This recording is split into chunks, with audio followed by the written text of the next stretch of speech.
Hello guys, is Genevieve the Billy Norman. Natawa talaga ako dito sa mga Swedish na ito. They cannot belittle me and cheated me at all. Dahil andito yung nanay niya na matanda.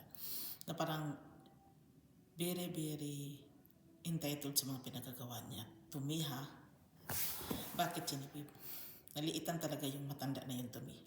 Kasi she is proud of what she is doing to me. Na parang loka-loka talaga yung matanda na yun. Akala siguro niya hindi ko alam.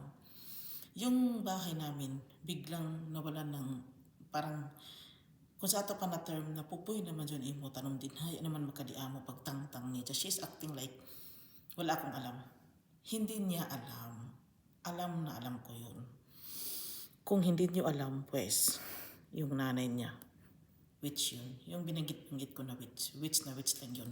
Pantapat nga ako as what I told you. Kung hindi niyo ako maintindihan, pues, itong lugar na ito, nagkaganito na ito, kasi ang mga tao dito is antique.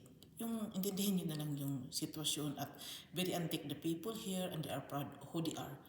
Hindi naman maintindihan pero it's walang walang mga trees. Iwan ko na hindi ko maintindihan. Basta hindi pa nag-summer, spring o parang natanggal yung mga ice, sasabihin nila ito talaga. Wala akong pakialam eh. Hindi niyo makuha ang ideya. It's the mother, the witch one, the power of darkness. Guys, dito na lang ako. Maraming salamat. Bye.